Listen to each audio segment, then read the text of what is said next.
While visiting my parents at Thanksgiving, my dad announced, honestly, he was never really our son.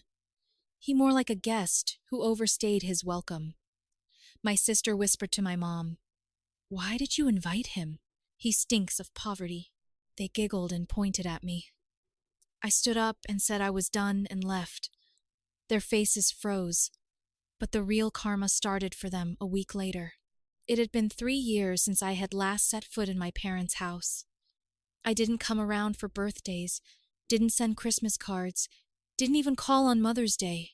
Every now and then I'd get a short, polite text from my mother asking how I was, followed by an emoji she clearly didn't know how to use. I never ignored her completely, but I always kept it short. There was just nothing left to talk about. I was working as a security guard at a shopping center outside Columbus, Ohio.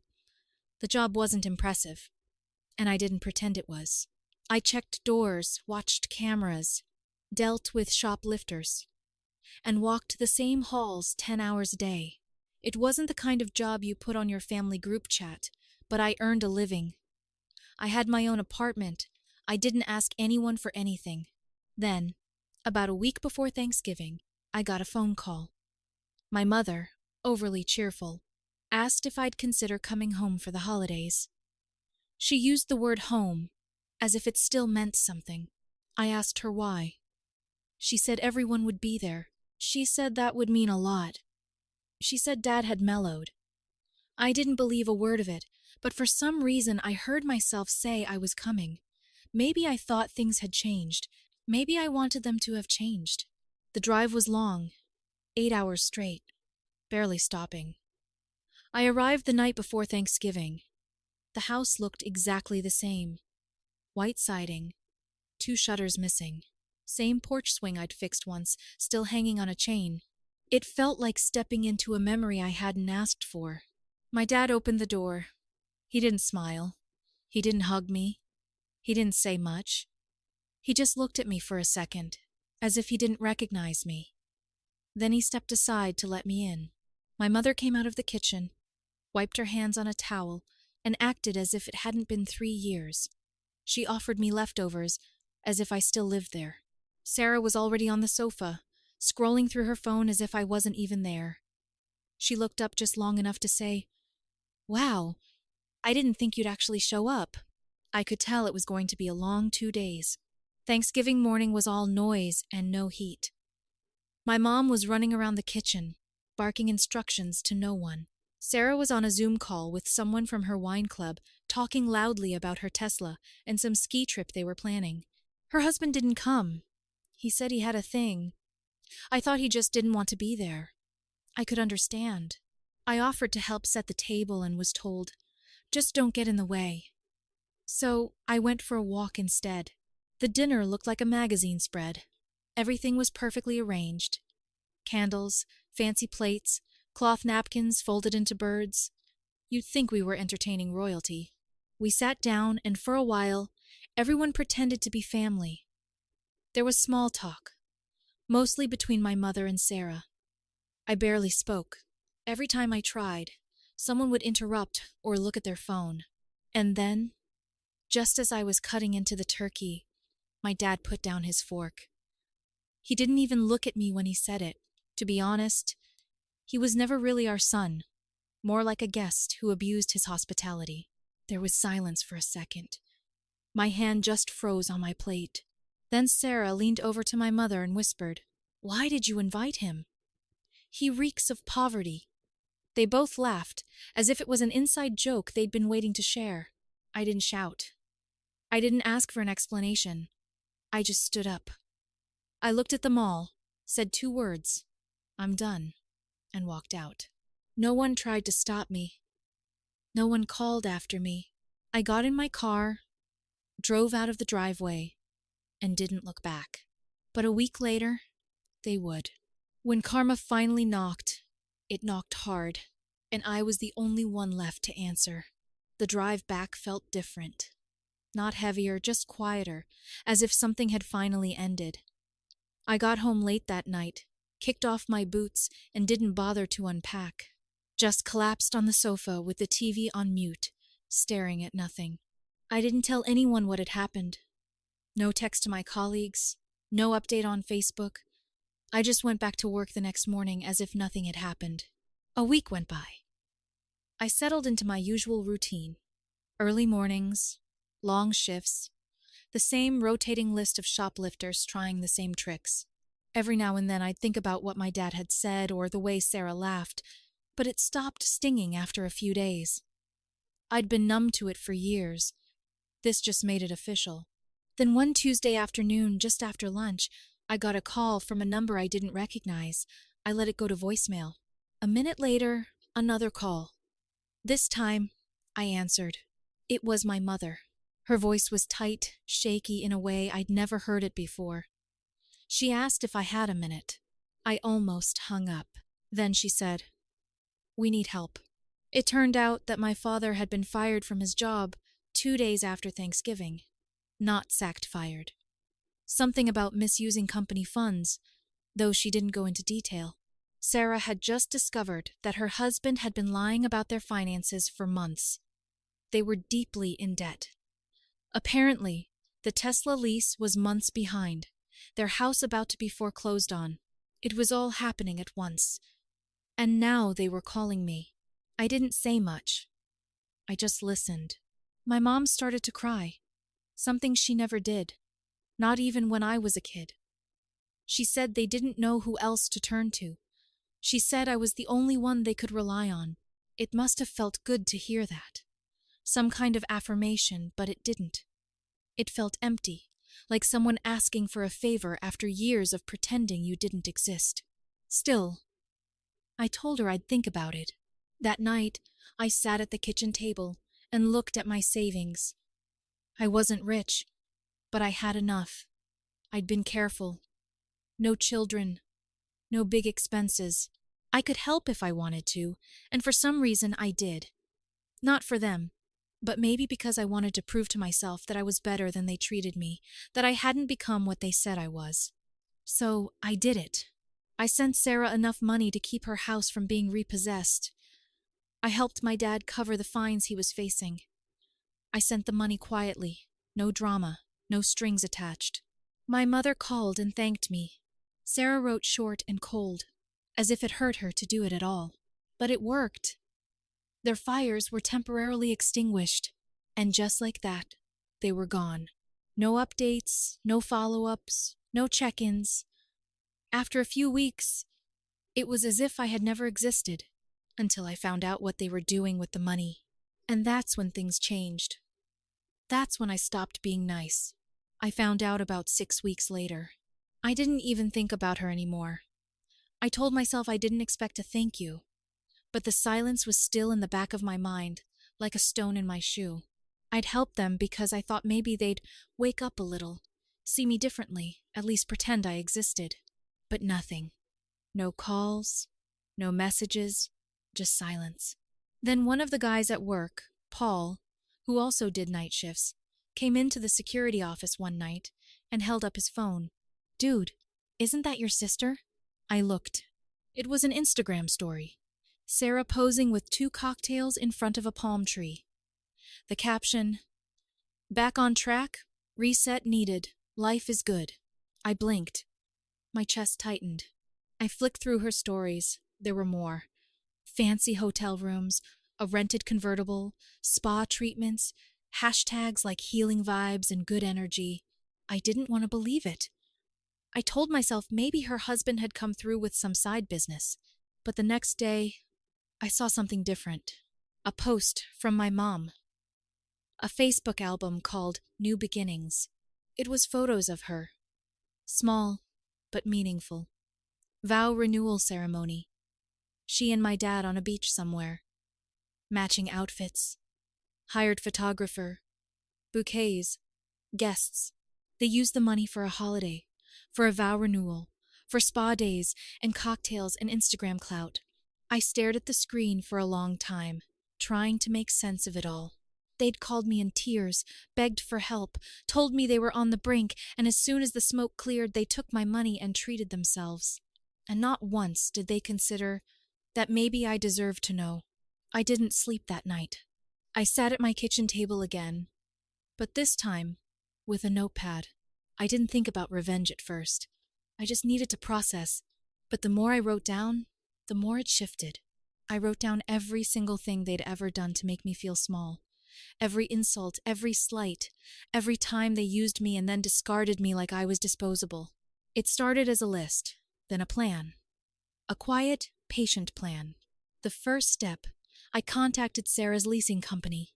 Technically, her house hadn't been saved, just delayed. One missed payment, and it would all fall apart again. She thought I'd fixed it. She had no idea the loan was still unstable. Step 2. My dad's job problems weren't over. The company that fired him had filed a formal complaint with the board that oversaw his professional license. They hadn't made it public yet, but I knew someone who worked in that office. I made a few calls. It wasn't illegal. I didn't lie. I just reminded people of what they already had on him. Gave them a little nudge. And while that was going on, I started documenting everything. Not just what they did with the money, but what they posted, what they said, what they told their friends. I didn't want to just burn the bridge. I wanted to make sure they were on it when it went down. But that was just the beginning. The next step would change everything. I waited. It wasn't about rushing. If I had done something drastic right away, it would have been obvious. And frankly, I didn't want them to know it was me. Not yet. The thing about Sarah is that she has this compulsive need to post everything. She thinks she's being subtle with her captions and filters, but you can practically chart her financial situation through her Instagram feed. So, when I saw her post a picture of her dog with the caption, "Just got back from our weekend in Aspen," I smiled. Aspen. She was still convinced I had it all figured out. Still spending, still flaunting, still clueless. I knew she rented her home through a third-party management company, so I started sending anonymous tips through their complaint system, photos of violations I pulled from her own social media. Her dog wasn't supposed to be off-leash in the common areas. Her husband had built a home gym in the garage that violated several safety codes. I even pointed out that the cars parked in the driveway were registered under different names. That triggered a full review of the lease.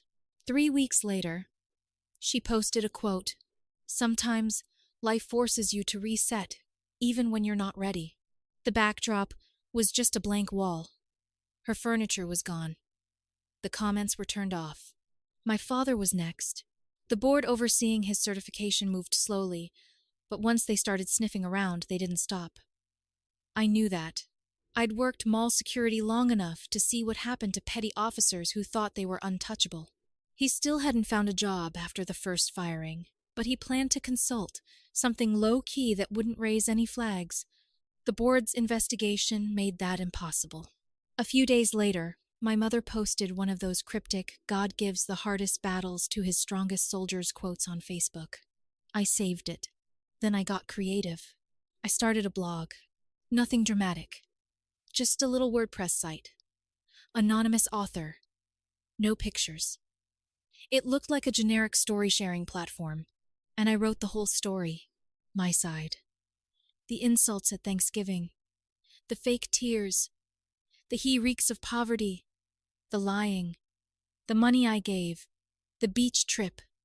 The vow renewal. Everything. I left out the names, but the details were sharp enough for anyone in the area to connect the dots. Then I shared it in a community Facebook group where my mom was a member. It didn't go viral, but it spread. People started talking. I watched as comments started popping up under her old posts. Things like, "Is this what you meant by new beginnings?" And "Must be nice to vacation on someone else's dime." She deleted the vow renewal album. I thought maybe, just maybe, she'd reach out, call me, try to explain, maybe even apologize. But they didn't. Instead, they blocked me. All of them. One by one. They thought I was done. They didn't know I was just getting started. It was strangely quiet for a few weeks. No posts, no cryptic quotes, no fake, humble brags. Their accounts either went private or were deleted. I figured the blog must have upset them more than I thought. I didn't update it. I let it sit there quietly, attracting attention. I wasn't done with them, but I wanted them to stew in silence for a while. Then a strange thing happened. One morning, I got a letter in the mail, handwritten, no return address. Inside was a folded piece of paper that just said, "Thought you should know. Sarah is applying for a loan in your name." No explanation. No signature. Just that. At first, I thought it was a joke, but something about it made me sick to my stomach. I logged into Credit Karma, something I barely check more than once a year, and there it was. A request from a lender I'd never heard of. A loan application, under my full name and social security number, submitted 3 days ago. I reported it immediately, froze my credit, filed the fraud report. But more than that, I knew. I knew it was her. I had never given her my social security number. But years ago, when I was working a part-time job and still sleeping on couches, she had helped me fill out a health insurance application at our parents' house. I remember her writing down some things and making a copy of my ID. She kept it for years. And now, when she was drowning in debt and Instagram couldn't save her, she figured I wouldn't notice. That changed everything. I dropped everything else I was doing and focused on this. I called the fraud department, gave them all the information I had, and made sure they knew it was a relative. I had to be careful. I didn't want to press charges right away. I wanted her to know I knew first. So, I sent her a copy of the fraud alert anonymously. No note, no threats, just the paper with a red circle around her credit application. 2 days later, she called me. Blocked number. I picked up. She didn't say hello. She just asked, "Did you tell the bank?" I didn't answer. I let the silence drag on. She started to cry. Said she didn't mean to. Said it was a mistake. Said she was just trying to survive. Her voice broke as she said, "I didn't think you'd notice." That was different. Not that she was sorry. That she didn't think I'd notice. That's how they always saw me. Invisible, disposable, a walking resource. So, I told her this. "I'm giving you 1 week to fix this. If this loan doesn't go away, if it even touches my record again, I'm going to press charges. And this time you won't be able to hide it with some filtered quote about resilience." She hung up. A few days later, the request was marked as denied. But I wasn't done, because while I was dealing with that, something else slipped through. My mother. She quietly applied for emergency assistance using my name as a caretaker, claiming she was being supported by me because of my employment in law enforcement. That line, law enforcement, killed me. She made up a whole story. My job as a mall security guard somehow became her law enforcement son. She attached a fake letter, using an old badge number from when I briefly trained as a transit security guard in my 20s. She was trying to get rental assistance. She'd submitted the paperwork 6 weeks ago. This time, I didn't issue a warning. I reported the fraud, and a week later, I got a voicemail from her. She was sobbing. She said the investigation had ruined everything, that she was being treated like a criminal, that I didn't understand what family was. And then she said something that stayed with me. We were just trying to get back to where we were. That's when I realized they weren't sorry for what they did. They were sorry for getting caught, sorry for losing access to me, but not sorry for the way they treated me. And now, they were about to lose even more, because what they didn't know was that I had something else, something I hadn't used yet, something they really didn't see coming. By now, they'd lost a lot. Sarah had quietly moved to a smaller rental outside of town. Her credit was shot, and she'd started doing freelance social media consulting, which was basically just selling recycled Pinterest quotes to local boutiques. My dad's license had been suspended pending an investigation, and any chance of consulting was dead in the water. My mom stopped posting altogether. I'd won, if you can call it that. But it wasn't enough. Not because I wanted them ruined. I just wanted them honest. Just once. I wanted them to look me in the eye without distorting the truth, without pretending. I wanted them to feel the weight of every laugh they had at my expense, every dismissive word, every time they called me less. So, I played my last card. Years ago, when my dad first got his job as a regional operations manager for a logistics company, he had a little HR scandal that was quietly swept under the rug. Nothing criminal, just a serious policy violation that went away after someone in upper management got involved. I'd overheard it at a family gathering back when I was still invited to them. At the time, I didn't care. But after the scam, after they used my name, stole my credit, and tried to erase me again, I remembered. I did some digging, found a former employee who had been fired that same month. She didn't hold back. She sent me emails, internal reports, even a copy of a complaint that had been dismissed but never deleted. I put it all together. Every questionable document, every email, every ignored report. Then I sent it to his current licensing board. Not anonymously, with my full name. 3 days later, he was permanently disbarred. The board stripped him of everything: pension, retirement status, future renewals, gone.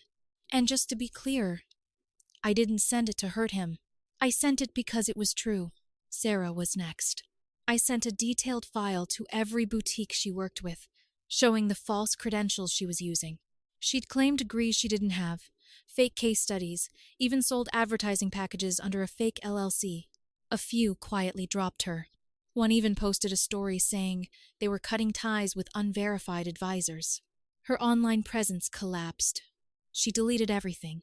And my mom, well, she called me one last time. It was brief. "You ruined us," she said. I didn't even argue. I just said, "You did it yourself. I just stopped protecting you." That was months ago. They haven't reached out since. No one has. And honestly, it's been the most peaceful period of my life. They always saw me as the weak one, the loser, the mall cop. But when it all fell apart, I was the one they came to. And when they tried to cut me out again, I reminded them who I really was. I don't regret helping them, but I'll never forget how quickly they went back to pretending I didn't matter. And now they can live in that silence, just like I did for years. The update one. I thought I was done. I really thought I'd closed the chapter.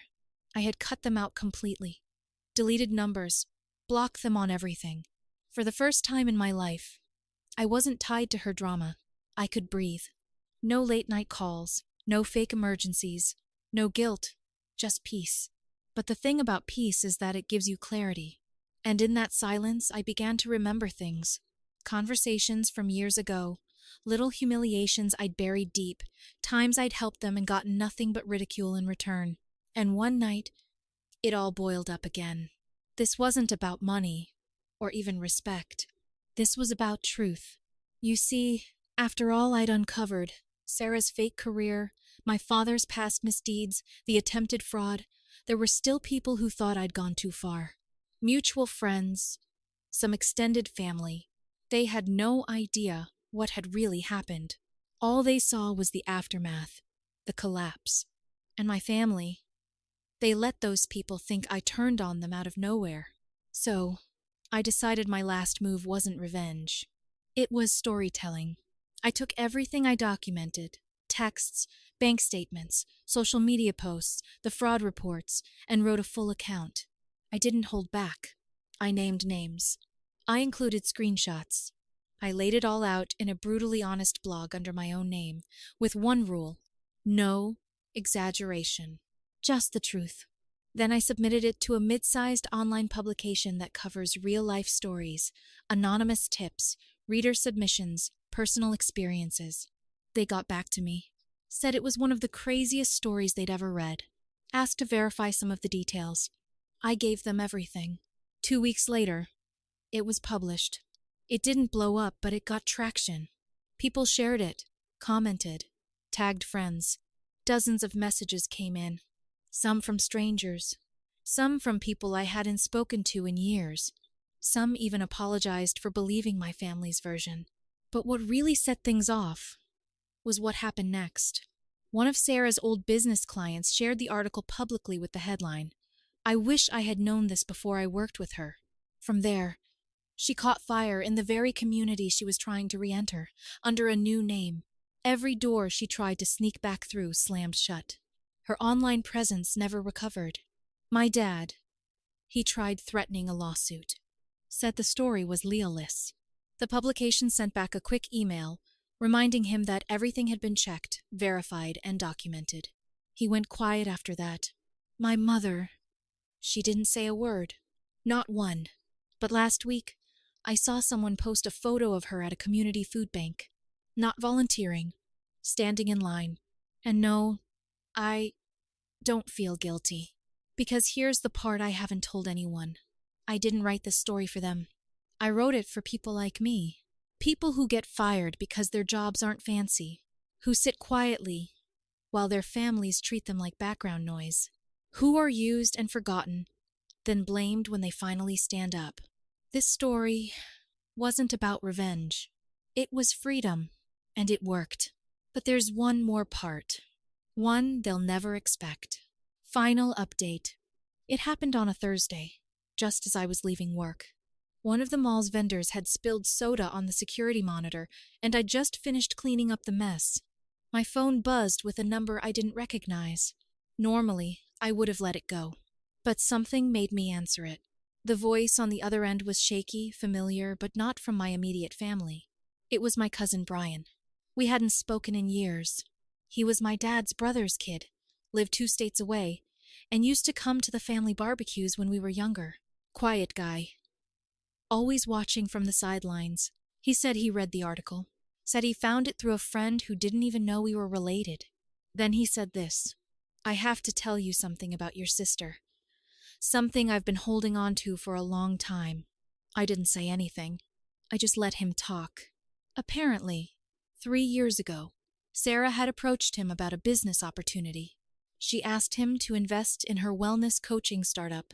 She sent him mock-ups, client testimonials, which I now know were fake, and financial projections. She told him she had lined up a partnership with a popular influencer, and if he got in early, he could double his investment in 6 months. He sent her $15,000. Then nothing. Excuses, delays, ghosted. He tried to get it back. She told him it was tied up in marketing and under legal review. Eventually, she blocked him too. He never told anyone because, in his words, I thought maybe she'd gone through a rough patch and would pull through. He didn't want to cause a family drama. But now, after reading the full story, he realized that she never had any intention of paying him back. And he wasn't the only one. He mentioned others. Friends of friends. People Sarah had pitched investment opportunities to. Same story. Sam silence. This wasn't just manipulation. It was a pattern. She wasn't just lying to get money. She was building a system around it. Brian said he didn't want revenge. He just wanted to get the truth out. So, I told him I had an idea. And yes, it's already in motion. Sarah doesn't know yet. But she's about to meet every single person she betrayed, in the same place, at the same time. And I'll be there too.